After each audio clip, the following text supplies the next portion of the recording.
आणखीन एक महत्त्वाची बातमी येते। देवेंद्र फडणवीस यांनी अजित पवारांच्या पाठिंब्याने सरकार स्थापन करून 80 तासात केंद्राचे 40,000 कोटी रुपये वाचवल्याचा दावा भाजप खासदार आणि माजी केंद्रीय मंत्री अनंतकुमार हेगडेंनी केलाय। हेगडेंनी म्हटलंय, तुम्हाला माहिती आहे की महाराष्ट्रात आमचा माणूस 80 तासांसाठी मुख्यमंत्री झाला, त्यानंतर फडणवीसांनी राजीनामा दिला।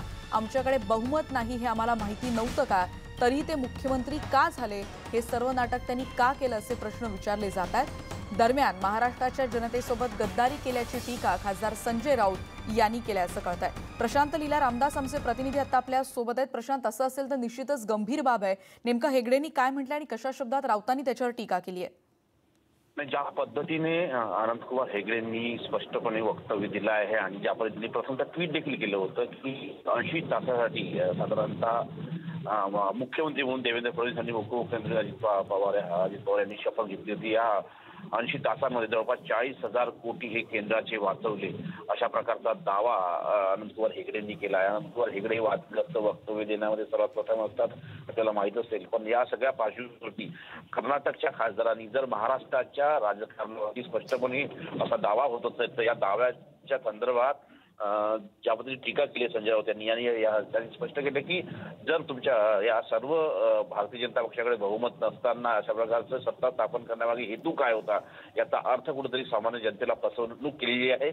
सामान्य जनतेची फसवणूक करून एक प्रकारची महाराष्ट्रातल्या सर्वसामान्य नागरिकांच्या श्रमाचे पैसे लाटण्याचे काम कुठेतरी केंद्र सरकारने आणि या देवेंद्र फडणवीसच्या सरकारने केले अशा प्रकारचा आरोप संजय राऊत यांनी केला। शिवसेनेचे नेते या प्रकारे आता स्पष्ट होते का शिवसेना विरुद्ध भारतीय जनता पक्षाचा लढाई आहे, ती तुल्यबळ लढाई आहे, ते पुन्हा एकदा निश्चितच। प्रशांत, तुम्ही असेच लाईनवर राहा। आपल्यासोबत नीलमताई आता आहेत, शिवसेनेच्या प्रवक्त्या। नीलमताई, आपण बघतोय अशा रीतीने आरोप प्रत्यारोप सुरू आहे, तुमची प्रतिक्रिया? हॅलो नीलमताई, माझा आवाज तुमच्यापर्यंत पोहोचतोय? हो, येतोय बोला। नीलमताई, अशा पद्धतीचे आरोप केले जात आहेत, त्यावर आपण बघतोय महाराष्ट्राच्या जनतेसोबत गद्दारी असल्याची टीका आता संजय राऊतांनी केलेली आहे, तुमची प्रतिक्रिया? नाही, संजय राऊतांनी टीका केली असेल तर मी त्याच्यावर काही भाष्य करणं योग्य होणार नाही। आमच्या पक्षाचे नेते आणि प्रवक्ते आहेत ते। धन्यवाद।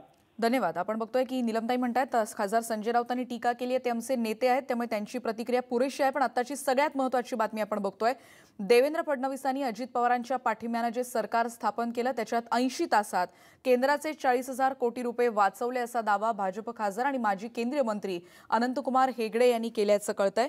आपण बघतोय की त्यांनी असं म्हटलंय, तुम्हाला माहिती आहे की महाराष्ट्रात आमचा माणूस 80 तासांसाठी मुख्यमंत्री झाला आणि त्यानंतर त्यांनी राजीनामा दिलेला होता। एक वादग्रस्त वक्तव्य आता हेगडेंनी केलेलं आणि त्यावर महाराष्ट्राच्या जनतेसोबत ती गद्दारी आहे अशी टीका शिवसेनेचे खासदार संजय राऊत यांनी केली आहे।